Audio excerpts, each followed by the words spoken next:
And welcome on behalf of the Town of Darien's Monuments and Ceremonies Commission and Veterans of Foreign Wars Post 6933.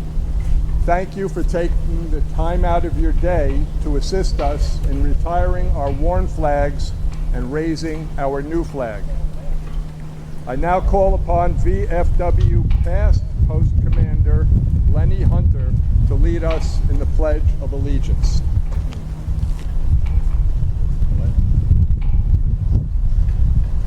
I pledge allegiance to the flag of the United States of America, and to the republic for which it stands, one nation, under God, indivisible, with liberty and justice for all.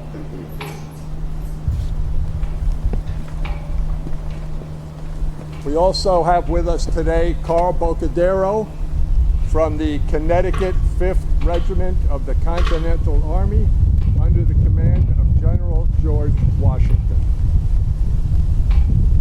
We welcome our elected officials, Selectman Mike Burke and Selectman Marcy Minnick. We have both State Representatives Tracy Mara and Thomas O'Day with us today. And again, thank you for your service and taking the time out to be here today. We have several members of the RTM. I know there's at least two or three of you out there. Thank you. Yep. 3. I had the count right. We also welcome, although they're not here officially as representatives of the Good Wives chapter of the Daughters of the American Revolution, I did spy several of you coming in. There they are. Thank you for coming here. And a very special welcome to our veterans who are here and those who may be currently serving. I don't see any of the cadets here. I think they're not out yet. But we do have from Darien right now 5 members of the town who are in the military academies right now. So the tradition continues. We also have 3 young Darienites who enlisted in the United States Marine Corps in the last 7 months. And those are only the ones I know of. So I'm sure there are others, but the tradition of this town supporting the country continues. Today is our flag's 247th birthday. If you think back at the inception of the American Revolution, there were no states, there were only colonies. And each colony had its own flag. We've all seen some of them. Don't Tread on Me, the Tree of Liberty, Give Me Liberty or Give Me Death, the Pine Tree, Liberty or Death. I mean, there were at least 13, maybe more. Can you imagine the confusion on the battlefield? Things did not get better quickly. The British flag at the time was called the Red Ensign, and it was a red flag that in the upper canton, that's the corner of the flag, there was the Union Jack in the corner. Other than that, just a field of red. So within the first several months, the Continental Army and politicians who went and raided city halls, etc., grabbed hundreds of Union Jack red ensigns and had seamstresses sew white stripes, so there were 13 stripes on the flag. That was maybe better than having 20 different flags, but again, black powder smoke in battle, and every flag had the Union Jack on it. It wasn't working out so well. A year later, the Maritime Commission for the First Continental Congress decided enough is enough, and they commissioned the first American flag that had 13 stripes, 7 red, 6 white, and in the canton, the corner of the flag, the stars. Now, there was no assignation that it had to be a circle. If you look at old flags, some were circles, some were diagrams. They were all over the place. There was no law about what size the stars should be, whether they should be 5-pointed or 6-pointed. So if you really look at old flag books, you'll be amazed. Even then, there were so many different flags. Then, after the revolution, things got really confusing. Here we have the flag now known as the Stars and Stripes, and every time a new state was added, not only did they add a new star, what else did they add? Right. Well, you can imagine by 1819, when there were 20 states, imagine what a flag with 20 stripes looked like, especially with the lower stripe being white. So finally, Congress said, 1818, that's enough. So now they passed a new law stipulating 13 original stripes to be restored and only stars to be added to represent the new states.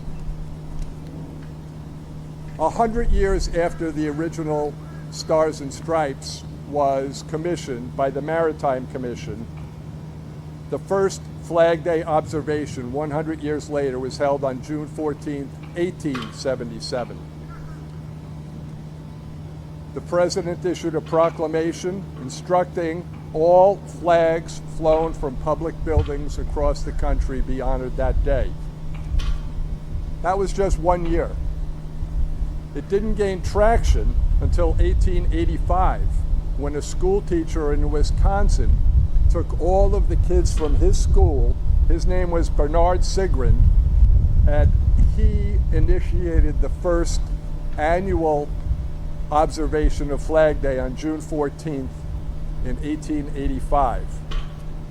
Sigrand was now known as the father of Flag Day, and he continued to advocate that the nation observe the holiday. A few years later, another school teacher, George Balch, led the formal observation of Flag Day on June 14th by the New York State Board of Regents. Over the following years, 36 states and many local governments adopted the annual observance.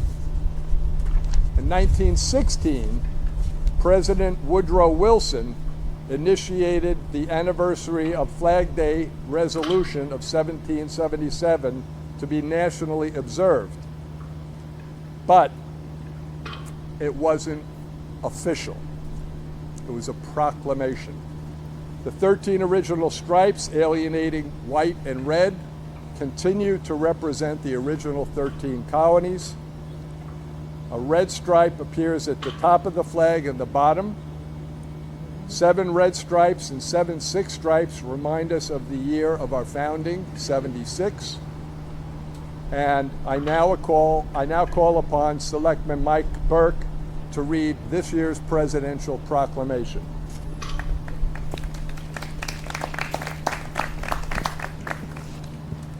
Thank you. A proclamation from the President of the United States. On Flag Day, we celebrate the enduring strength and promise the stars and stripes on our flag have always embodied as they fly proudly across our nation and around the world. Our flag tells America's story, the story of an ever-evolving nation. 13 colonies joining and winning independence, forming a great union that has grown bigger and more just across the generations. A place where everyone is entitled to certain unalienable rights, among them life, liberty, and the pursuit of happiness. It is the emblem of our strength at home and abroad, synonymous with America as a force for good in the world. It has flown on battlefields since the Revolution and reminded allies and adversaries the darkness of autocracy is no match for the flame of liberty.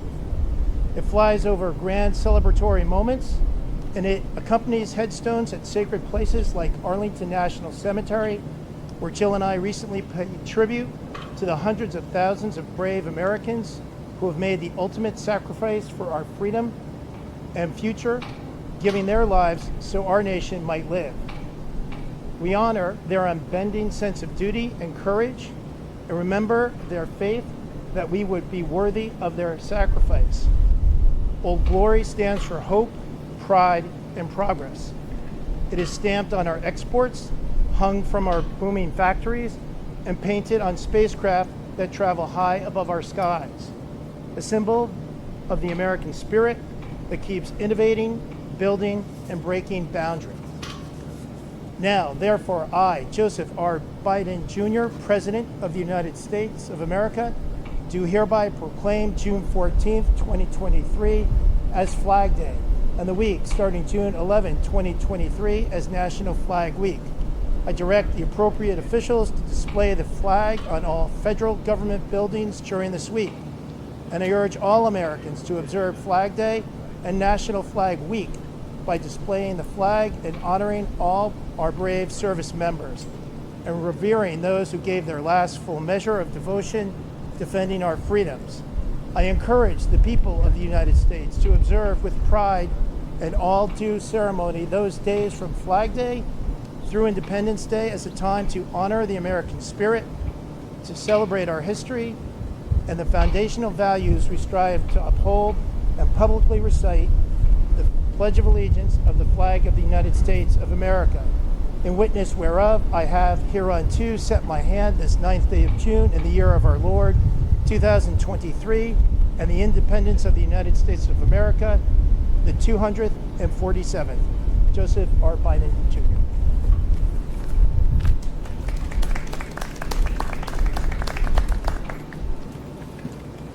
Thank you, Selectman Burke. I now ask all those who have flags that are in need of being retired to please bring them up and put them in the receptacles on the bench.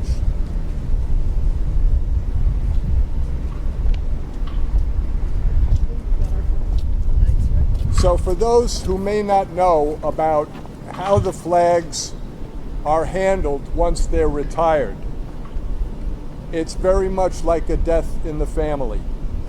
The flags are taken and they are burned, and the ashes are then buried in one of the veteran cemeteries. So the flag is treated with the same respect that a fallen warrior is.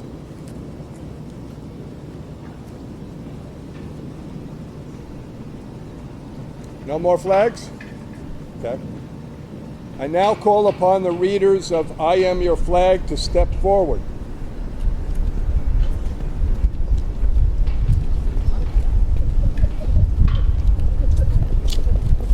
If you just all line up right here, that's great. Let me get out of the way.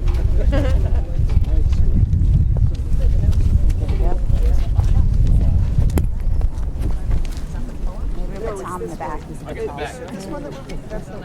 I am your flag. Well, if yours isn't first, then you're not number one. No, but stay up there. Just follow the script.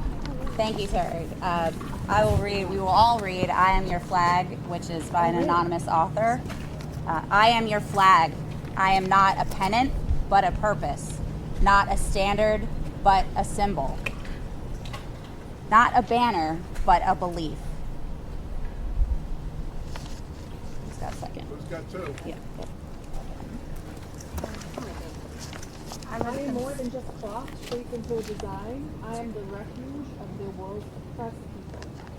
Yeah. I am the silent sentinel of freedom. I am the emblem of the greatest nation on earth. I am the inspiration for which the American patriots gave their lives and fortune. I have led your sons and daughters into battle from Valley Forge to the bloody mountains of Afghanistan. I work in silence with each of your honored dead to their final resting place beneath the silent white cross will from God. I have flown through peace and war, strife and prosperity, and amidst it all, I have been respected. My red stripes symbolize the blood-spilled defense of this glorious nation. My white stripes signify the burning tears shed by Americans who lost their son and daughter.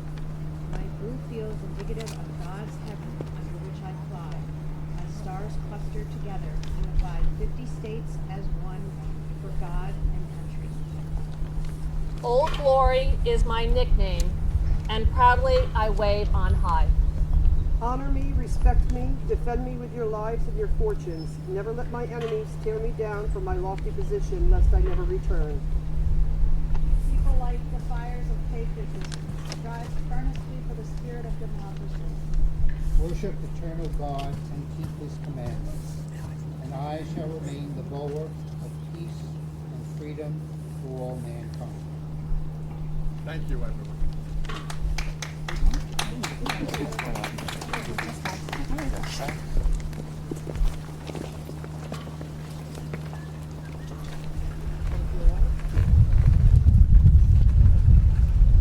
I now call upon our VFW color guard to retire our old flag.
So as at least 10 of you have surmised, I gave 2 copies of the same thing that were different.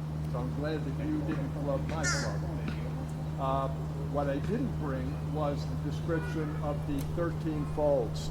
So when the honor guard folds the flag, it's not a haphazard fold. This is a standard ritual of how it is folded.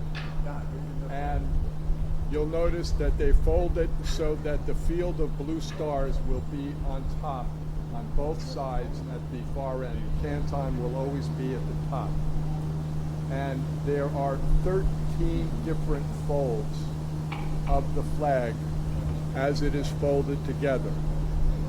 And if I were a better Boy Scout than I am, I would remember what each one of those 13 folds represent, but I'm not. But suffice it to say that as the folds go, the stories are going to be the red is going to signify the blood of patriots who have died in service to our country. The white is to signify the hope that we have that this nation will continue to prosper. The blue signals fidelity to our country. The stars signify each state's support of the Union. And Ralph, I wish I could remember more. If you remember it, shout out.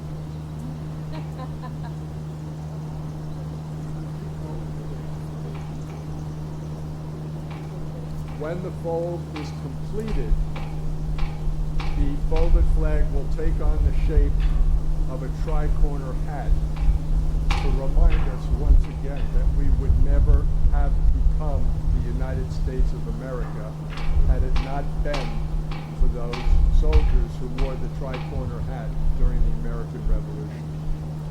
So everything that you're seeing here, there is symbolism in every single step of the way.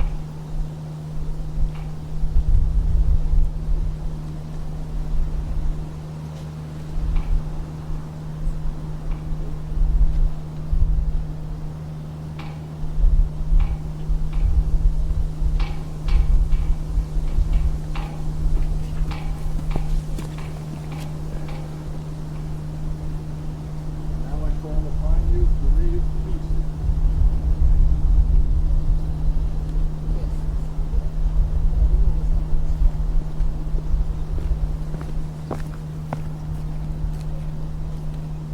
I might almost put it in the bottom. It's good shape, so we'll only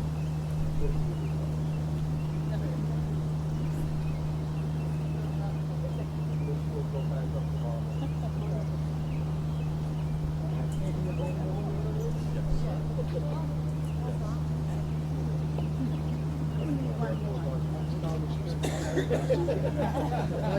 Thank you.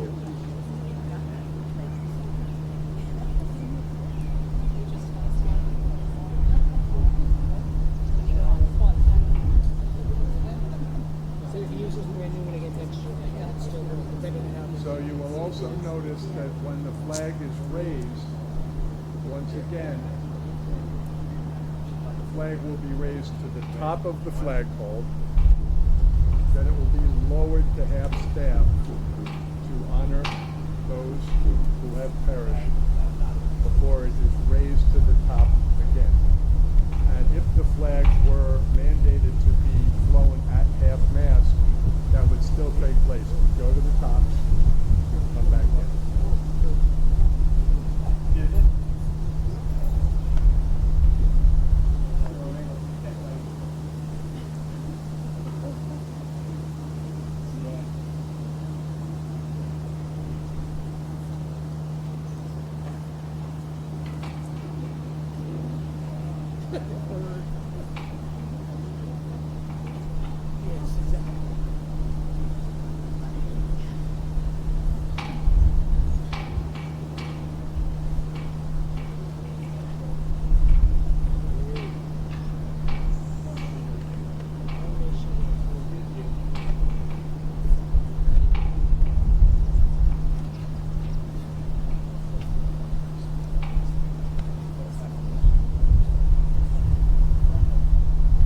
We have equipment issues with the lanyard.